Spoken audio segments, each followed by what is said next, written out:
नमस्कार दोस्तों। एलोरा की अद्भुत गुफाएं केवल पत्थरों की शिल्पकला नहीं है, बल्कि वे हमारे इतिहास, धर्म और कला का सजीव प्रमाण हैं। इन गुफाओं में प्रवेश करते ही हमें न केवल सौंदर्य का अनुभव होता है, बल्कि आध्यात्मिकता की गहरी छाया भी महसूस होती है। आज हम ऐसे एक अनमोल धरोहर की ओर बढ़ते हैं, एलोरा की गुफा संख्या 3 में। यह गुफा आकार में भले ही छोटी दिखाई दे, पर इसके प्रत्येक कोने में छुपी हुई आस्था, कला और भक्ति इसे अत्यंत विशेष बनाती है। यहाँ पे बाहर की तरह पिलर पर अलग अलग नक्काशी यहाँ पे तराशी गई है। उसके साथ ऊपर ही अलग अलग यहाँ पे डिजाइन देख सकते हैं। गुफा के भीतर प्रवेश करने पर एक चौकर आकार का सभागृह मिलता है।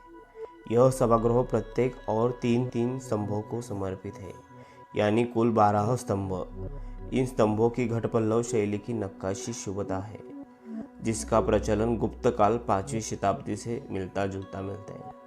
सभागृह के पीछे गर्भगृह विहार है, जिसमें प्रलंब पादासन में बैठे बुद्ध की मूर्ति स्थापित है।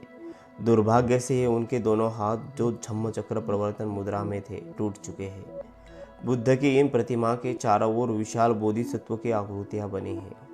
दक्षिण और उत्तर दीवारों पर वरद मुद्रा में खड़े बुद्ध की प्रतिमाएं हैं, और प्रवेश द्वार के दोनों ओर नमस्कार मुद्रा में भक्तों की कतार दिखाई दे सकते हैं। गर्भगृह में बुद्ध की दोनों ओर 2 बोधिसत्व खड़े हैं। दाहिनी ओर पद्मपाणि अवलोकितेश्वर और बाईं ओर मैत्रेय है। मैत्रेय की विशेषता यह है कि उनके मुकुट के बीच में स्तूप अत्यंत सुंदर आकृति उकेरी गई है।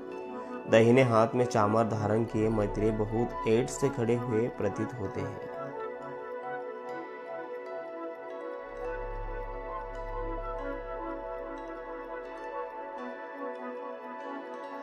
गर्भगृह के बाहर प्रवेश द्वार पर पद्मपाणि अवलोकितेश्वर और वज्रपाणि को द्वारपालों के रूप में दर्शाया गया है, किंतु आज उनकी मूर्तियां खंडित अवस्था में हैं। गुफा में उत्तरी भाग में एक अलग कक्ष है, जहां पांव लटकाकर बैठे प्रलंब पादासन बुद्ध की एक मूर्ति है। इसके अतिरिक्त यहाँ तारा, अवलोकितेश्वर और स्तूपधारी मैत्रेय की मूर्तियां भी विद्यमान हैं। इस प्रकार गुफा संख्या 3 यद्यपि आकार से छोटी और अलंकरण में साधारण है, फिर भी इसे बौद्ध धर्म की गहरी भावनाएं, भक्ति और कलात्मकता का अनोखा संगम दिखाई देता है।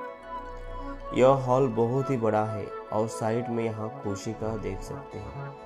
उसके बीच में यहाँ गौतम बुद्ध की मूर्ति और साथ में 2 सेवक भी यहाँ से पूरे हॉल में यहाँ दिखाई दे सकते हैं। हॉल में अंधेरा बहुत है, मगर सांस लेने की जगह बहुत अच्छी। चलो हम चलते हैं आगे भी ऐसी कोशिकाएं मिलती है, जहां गर्भगृह के आसपास ही बहुत कोशिका है। ऊपर यहाँ यक्ष और यक्षी को भी दर्शाया गया है।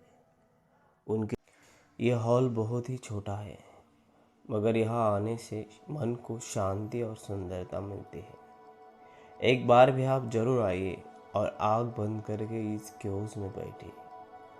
आपको अद्भुत सुंदरता यहाँ पे मिलेगी, मन को शांति मिलेगी, और एक बार यहाँ पे गहरी सांस लो। दोस्तों, ये थी एलोरा की गुफा संख्या 3 की अनोखी यात्रा।